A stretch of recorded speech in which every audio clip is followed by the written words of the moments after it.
විම් දියර millilitre 100 smart pack එක රුපියල් 85ට දැන් වෙළඳ පොලේ. හරිම සුමුදුයි.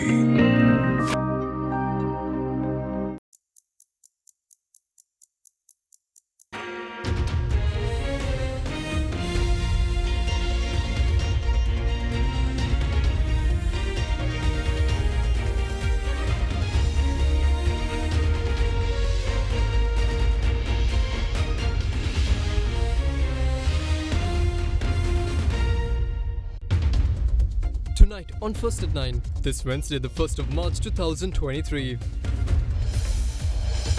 Disagreement. Trade unions carry out joint action in protest over government's tax policy.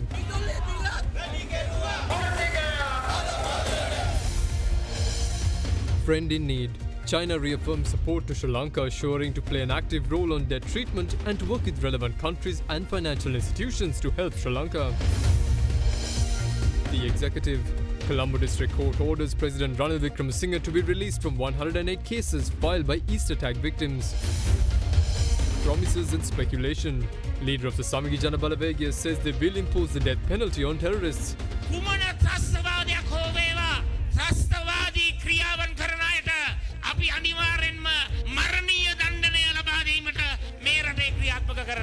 And NPP leader Anura Kumara Dissanayake is of the view that elections will be held in 2 months.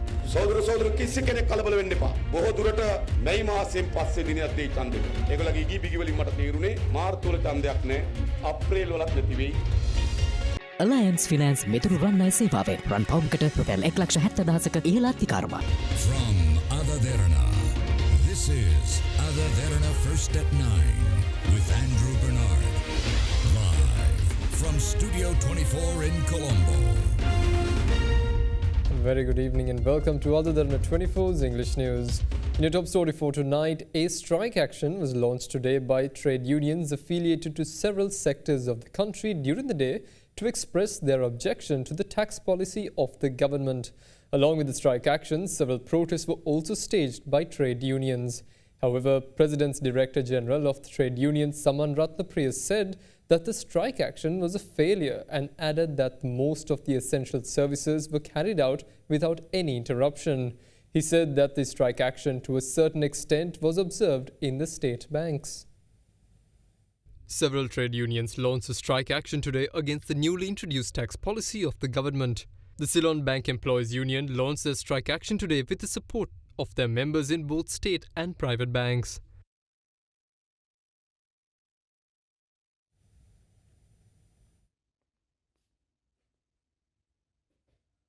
In hospitals, the All Ceylon Nurses Association launched a strike action by refraining from duties for 4 hours starting from 10 am until 2 pm.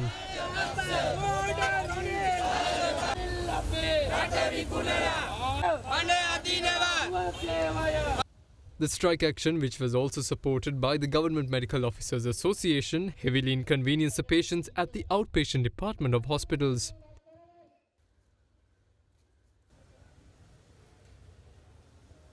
Further, the All Ceylon Nurses Association held protests in several areas during the day. Meanwhile, the port trade unions launched a 24-hour work to rule action this morning. Their trade union action, which commenced at 7 am today, is expected to end at 7 am tomorrow. Later in the afternoon, they also staged a protest near the Sri Lanka Ports Authority.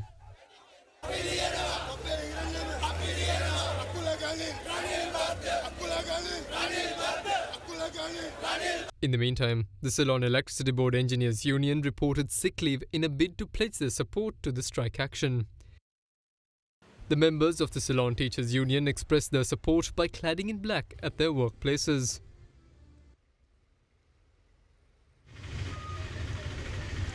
The trade unions affiliated to Sri Lanka Telecom, Railways, National Water Supply and Drainage Board and the Department of Government Printing meanwhile conducted protests to support the strike.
The Union of Professionals also held protests to express their objection to the government's tax policy in several locations today.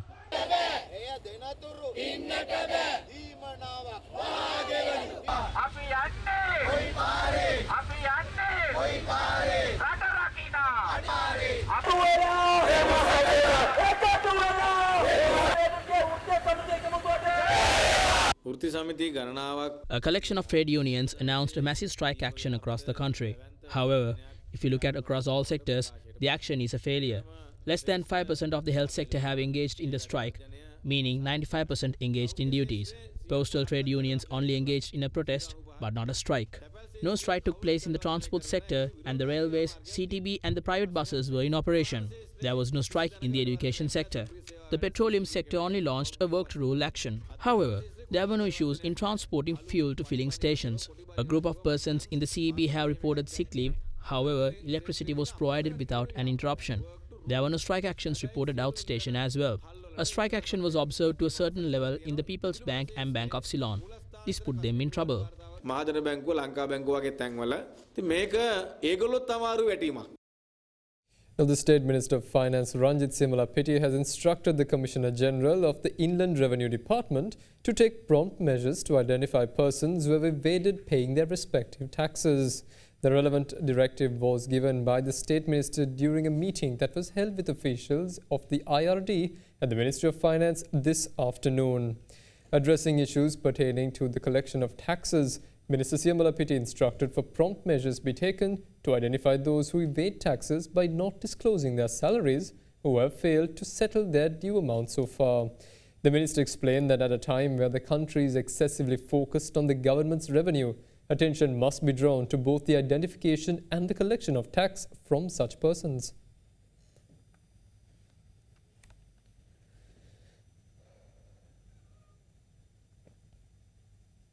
Now, the Court of Appeal made a landmark ruling today stating that all parliamentarians are subject to the provisions of the Right to Information Act and are legally bound to declare their assets and liabilities as representatives that have been elected by the people. The court further stated that refusing to comply with such a request would result in a prison sentence not exceeding 1 year or a fine of 1,000 rupees or both. On the 21st of July 2018, through a letter, journalist Chamara Sampath requested the Secretary-General of Parliament to provide a list of parliamentarians that had declared their assets and liabilities. However, the Secretary-General had rejected the request made by the journalist. Following this, he had filed a complaint with the Right to Information Commission regarding the matter. The RTI Commission, which evaluated the complaint, had informed the Information Office of the Parliament to provide the details that had been requested by the journalist. However, the Secretary-General filed a petition with the Appeals Court against the decision that was made by the RTI Commission. Following a lengthy hearing, the decision regarding the appeal was announced by Justices Sampath Abekun and P. Kumaran Ratnam. The decision announced by the Justices stated that the contents of the appeal were baseless. Accordingly, the Court of Appeal confirmed that the decision given by the RTI Commission on the 2nd of February 2021 to release the list of members to Parliament who submitted their asset and liability statements. The Court of Appeal also stated that it rejected the petition filed by the Secretary-General of the Parliament. The decision by the Court of Appeal further stated that the provisions of the Right to Information Act are relevant to parliamentarians and that they are bound legally to declare their assets and liabilities. As such, Justice Sampath Abekun stated that parliamentarians are representatives that have been appointed by the people. The court also stated that since the parliamentarians are paid using the tax money of the general public, they are legally bound to declare their assets and liabilities. The decision by the appeals court further went on to say that a magistrate has the power to impose a prison sentence not exceeding 1 year or a fine not exceeding 1,000 rupees or both for a person found guilty of not declaring assets and liabilities. Now, the Chinese Foreign Ministry spokesperson Mao Ning says that China supports Sri Lanka by playing an active role on debt treatment and added that they will work with relevant countries and international financial institutions to jointly play a positive role in helping Sri Lanka navigate the situation and ease the island nation's debt burden. She made these remarks at the regular media briefing organized by the Chinese Foreign Ministry. Responding to a question on whether China is willing to make any adjustments to fall in line with the assurances required to finalize Sri Lanka's IMF program, Chinese Foreign Ministry spokesperson Mao Ning said, that the Import-Export Bank of China provided a financing support document to the Ministry of Finance, Economic Stabilization and National Policies of Sri Lanka, stating that they will be providing an extension on the debt service due in 2022 and 2023 to help revive Sri Lanka's short-term debt repayment pressure. She also said that the Chinese Exim Bank also noted that it will support Sri Lanka in its loan application to the IMF and will continuously call on commercial creditors, including the international sovereign bondholders, to provide debt treatment in an equally comparable manner and encourage multilateral creditors to do their utmost to make corresponding contributions. Further, they said that China will continue to support relevant financial institutions in actively working out the debt treatment and added that they will work with relevant countries and international financial institutions to jointly play a positive role in helping Sri Lanka navigate the situation, ease its debt burden and achieve sustainable development. Now, the Colombo Additional Magistrate released President Ranil Wickremesinghe from 108 cases filed against him by the victims of the Easter Sunday terror attacks at the Colombo District Court today. President Wickremesinghe's attorneys during previous hearings argued that the case cannot continue since he is currently holding the office of President as per the Constitution. Meanwhile, an appeal filed by the former President Maithripala Sirisena seeking an order to release him from the cases filed by the Easter Sunday attack victims against him was dismissed by the Western Provincial Civil Appeals High Court today. The cases filed by the victims of the Easter Sunday attacks against several respondents, including former President Maithripala Sirisena, President Ranil Wickremesinghe, who was then Prime Minister, and former Defence Secretary Hemasiri Fernando, citing that they failed to take steps to prevent the attacks despite receiving intelligence information, were taken up before the Colombo Additional Magistrate Mahesha De Silva at the Colombo District Court today. Delivering her judgment on President Ranil Wickremesinghe, the Colombo Additional Magistrate ordered him to be released from all of the 108 cases filed against him. Attorneys who appeared on behalf of President Wickremesinghe during the previous hearings pointed out that no case can continue against him as per Article 35(1) of the Constitution, which states that while any person holds office as President, no proceedings shall be instituted or continued against him in any court or tribunal in respect of anything done or omitted to be done by him either in his official or private capacity. Meanwhile, the Western Provincial Civil Appeals High Court dismissed an appeal application filed by former President Maithripala Sirisena seeking an order to release him from all 108 cases filed against him by the victims of the Easter Sunday attacks at the Colombo District Court. Further, the two-member judge bench comprising of Justices Sanjeeva Moryas and Frank Gunawardena also subjected him to a fee of 21,000 rupees. In January this year, the Supreme Court ruled that 5 respondents, including former President Maithripala Sirisena, former Defence Secretary Hemasiri Fernando, and former IGP Pujit Jayasundara, have acted in negligence and failed to take action to prevent the Easter Sunday attacks despite receiving sufficient intelligence information. The Supreme Court judge bench said the respondents had violated the fundamental human rights as per the Article 12(1) and 14(1) of the Constitution. Now, the Human Rights Commission of Sri Lanka has sent a list of recommendations to President Ranil Wickremesinghe based on their recent visit to the Northern Province.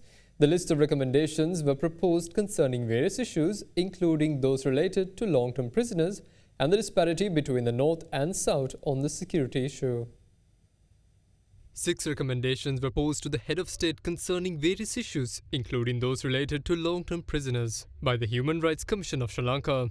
Pertaining to the long-term detainment of persons in the North, the HRCSL recommended that the required measures be taken by the advisory board constituted under the Prevention of Terrorism Act. They also urged that the parole board recommend pardons or nolle prosequa whenever such measures are deemed appropriate based on the crime committed and the behavior of the accused. The HRCSL meanwhile recommended that a Truth and Reconciliation Committee be appointed with members of competency and integrity and with the participation of the representatives of victims. They further urged the committee to be given the power to act independently and transparently and to address issues placed before them without any political interference or biases. It was also suggested that the border control by the Sri Lankan Navy be further strengthened along the coast island-wide in attempts to control the drug smuggling problem. Meanwhile, addressing their main concern, which is the disparity between the North and South on the security issue, the HRCSL said that permanent barriers and checkpoints are necessary for the North for the protection of civilians from habitual offenders and for national security and public order. The Commission also shed light on the harassment faced by the people of the north at military checkpoints, including body searches on women and forcing passengers to alight from buses and unload goods from their lorries. Thus, they recommended that the government instruct the respective forces to adopt alternative measures with immediate effect. The Commission also raised concerns that the identification pass system implemented for fishermen from Mannar is a violation of their fundamental rights. It was also mentioned that the pass system is discriminatory as such a measure is not in operation in any other part of the country, and all fishermen are equal before the law. As such, it was stated that the Commission intends to discuss the issue with fishermen, their representatives and relevant state authorities island-wide to address this matter and make a recommendation thereafter. And we'll be back with more news right after this short commercial break.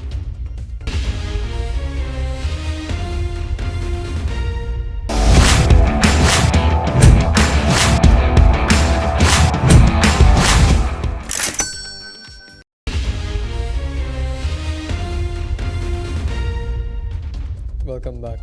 Now, the US Senate Committee on Foreign Relations has urged the government of Sri Lanka to hold a free and fair local government election without further delaying the matter.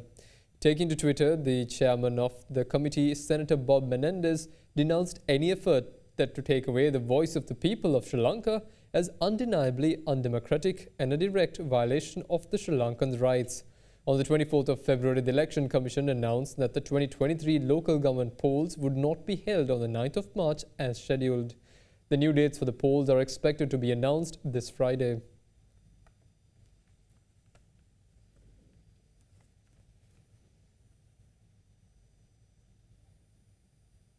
Now, leader of the National People's Power, Anurukumara Dissanayake, claimed that there will be no local government election for at least the next 2 months.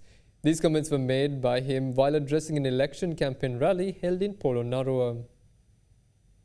An election campaign rally of the National People's Power was held in Polonnaruwa yesterday under the patronage of its party leader, Anurukumara Dissanayake. සතුරා මෙම පරිවර්තන වැළැක්වීම සඳහා එයාගේ පැත්තෙන් ගන්න පුළුවන් හැම පියවරක්ම ගන්නවා. The enemy will take all possible steps to prevent this from happening. We will guarantee that the country will be guided towards success. The president thinks we will do nothing when the elections are postponed. Fear not, as the date for elections is expected to be announced after May. The election will not be held in March or April. The Election Commission of Sri Lanka will make a decision on the 3rd of March. The president and the government will last for 1 year. Before the period of 1 year, we will change the current situation. අවුරුද්දක් යන්න මත්තෙන් මේ වැඩ අපි වෙනස් කරනවා. Now, opposition leader Sajith Premadasa assured that the death penalty will be introduced under a government of the Samagi Jana Balawegaya to punish those who are engaged in any terrorist-related activities.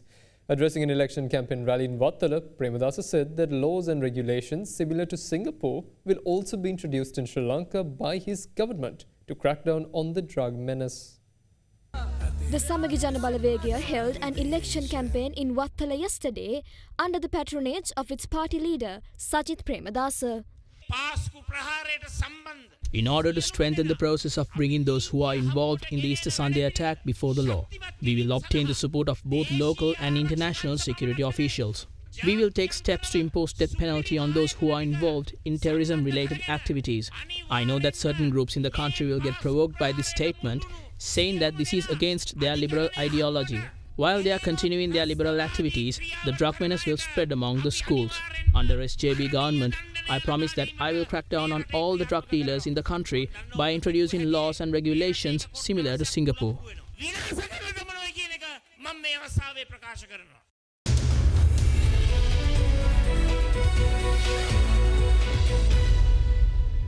Now, Sri Lankan shares closed high today after posting losses for 2 straight sessions. The all-share price index of the Colombo Stock Exchange ended 0.37% higher at 9,222.68.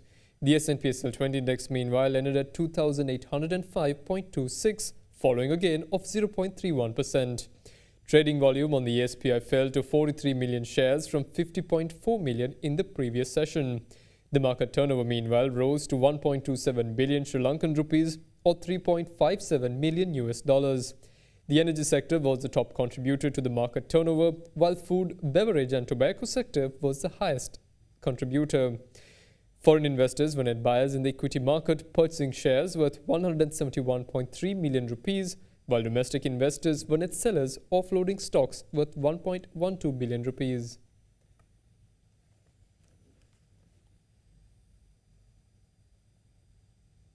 Now, the Sri Lankan rupee marked a record high against the US dollar, with the buying rate hitting 351.72 rupees and the selling rate dropping to 362.92 rupees. The Central Bank of Sri Lanka reported that this is the lowest rupee value against the US dollar since May 2022.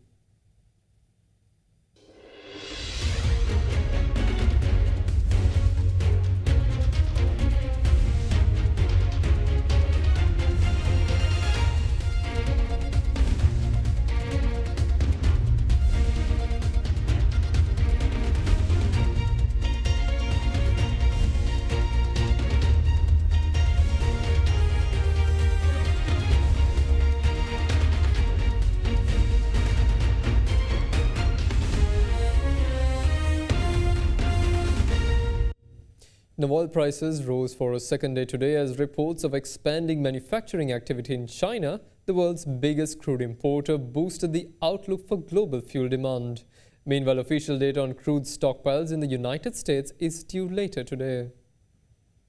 Brent crude oil for the month of May was up by 0.3% and settled at $83.69 a barrel. Meanwhile, US West Texas Intermediate crude futures also rose by 0.3% to settle at $77.36 a barrel after gaining 1.8% in the previous session. Oil prices continue to be supported by expectations for a strong rebound in demand in China, the world's second largest crude consumer.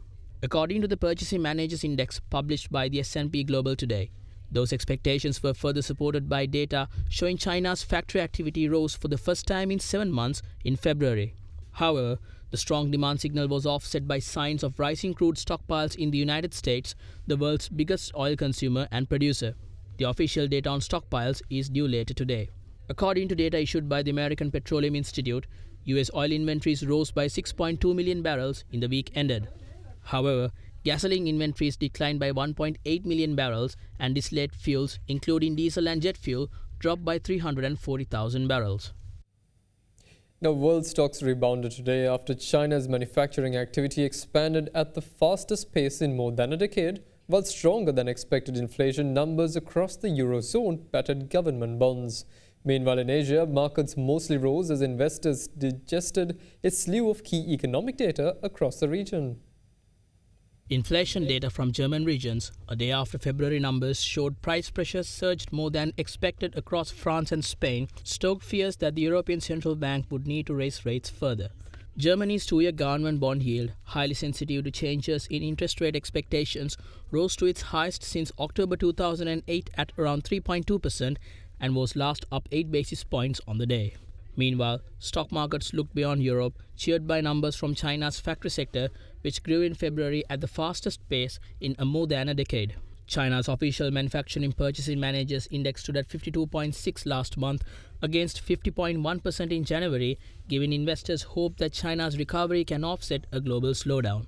Meanwhile, MSCI's broadest index of Asia-Pacific shares outside Japan jumped 2.2% earlier to leave behind a 2-month low.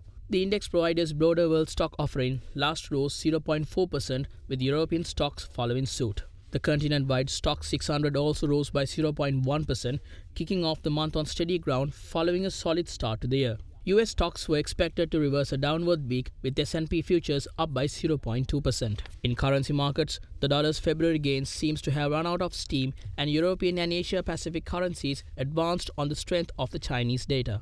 The pound and euro both were last up by 0.4% and 0.7% against the dollar respectively.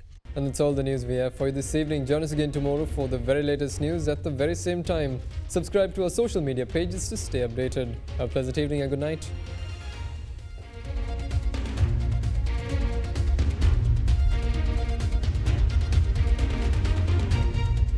For news and information you can trust 24 hours a day, visit AdaDerana.lk.